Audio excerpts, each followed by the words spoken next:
अस्सलामुअलैकुम, welcome back to my channel. एक और ज़बरदस्त सी रेसिपी के साथ मैं आप सबको वेलकम कहती हूँ।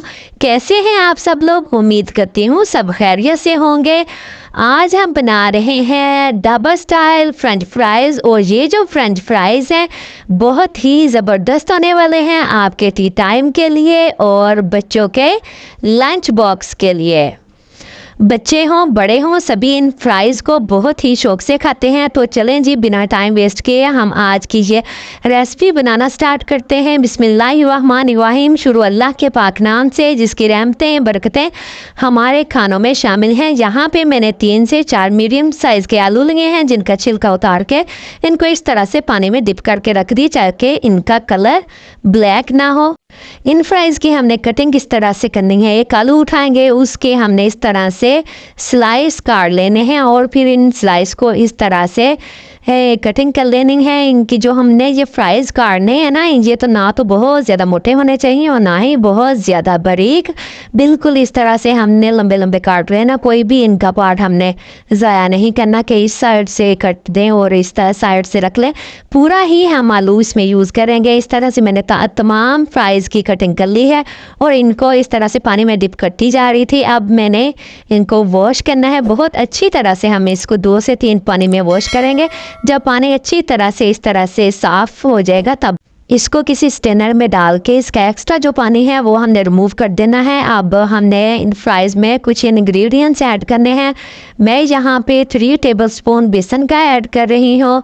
1 टेबलस्पून मैंने इसमें कॉर्नफ्लोर का ऐड किया है।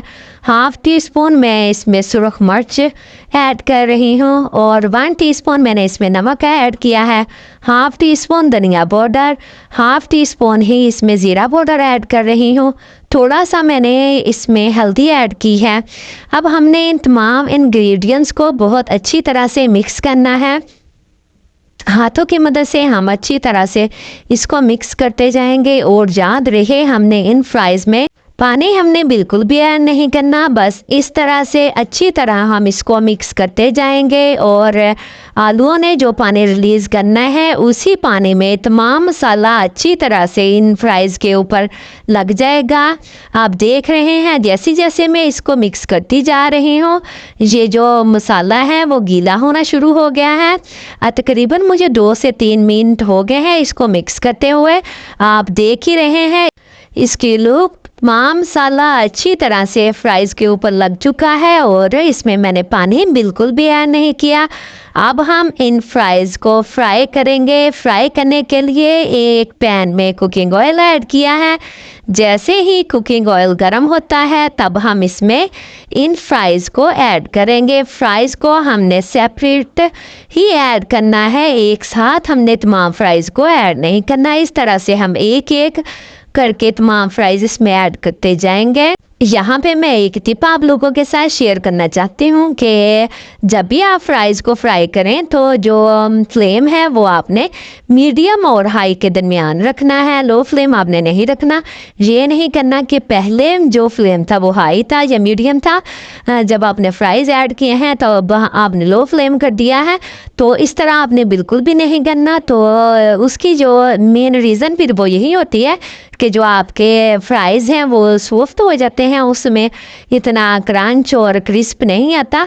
अगर आप चाहते हैं कि आपके फ्राई जो है वो बहुत ज़्यादा क्रिस्पी और क्रंची हो तो आपने जो फ्लेम है वो मीडियम और हाई के दरमियान रखना है। लो फ्लेम आपने नहीं करना।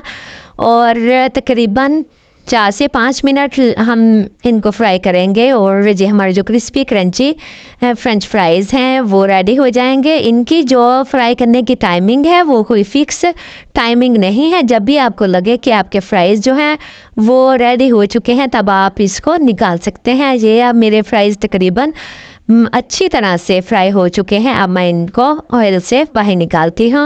आजकल फैसलाबाद में गैस की बहुत ज़्यादा लोड शेडिंग हो रही है। बहुत ज़्यादा तंग हूँ मैं तो गैस की वजह से, और इसीलिए आजकल मैं ना रेसिपीज़ भी बहुत कम बना रही हूँ क्योंकि अचानक से रेसिपी बनाते बनाते गैस बंद हो जाती है, फिर सिलेंडर का यूज़ करना पड़ता है। तो इस वजह से फिर बहुत ज़्यादा परेशानी का बायस बनता है। आपके इलाके में गैस की क्या सूरत हाल है कमेंट बॉक्स में ज़रूर बताइएगा। और इस तरह से हमारे जो फ्राइज़ रह गए थे उसको भी हम फ्राई करेंगे। और तकरीबन मैंने अपने तमाम फ्राइज़ को फ्राई कर लिया है। अब हम इनको प्रेजेंट करेंगे। माशाल्लाह से हमारे बहुत ही क्रिस्पी क्रंची फ्रेंच फ्राइज़ बिल्कुल रेडी हैं। आप इसके लुक देख सकते हैं। तमाम मसाला जो है वो बहुत अच्छी तरह से इन फ्राइज़ के ऊपर लगा है। इनकी जो कोटिंग हुई है इसके ऊपर वो भी बहुत ज़्यादा मोटी नहीं। अक्सर हम जो घरों में फ्राइज़ बनाते हैं जब बेसन की, तो वो उनके ऊपर बहुत ज़्यादा मोटी मोटी कोटिंग होती है, तो वो इतनी कोई ख़ास अच्छी नहीं लगती। तो यकीन जाने अगर आप इस तरीके से फ्राइज़ बनाएंगे तो तमाम फैमिली को बहुत पसंद आएंगे। बच्चे तो इनको वैसे भी बहुत शौक से खाते हैं। मैं इसको प्रेजेंट कर रही हूँ दही के रायते के साथ। दही के रायते के साथ जब आप इसे ट्राई करेंगे तो यकीन जाने इसका जो मज़ा है वो दुबाला हो जाएगा। और इसके साथ ही मुझे दीजिए इजाज़त, इस उम्मीद के साथ कि आज की रेसिपी आपको बहुत पसंद आई होगी। पसंद आई है तो प्लीज़ लाइक कर दें। चैनल पे नहीं हुए तो चैनल को सब्सक्राइब कर लें। एक और ज़बरदस्त सी रेसिपी के साथ फिर हाज़िर होंगी। तब तक के लिए अल्लाह हाफिज़।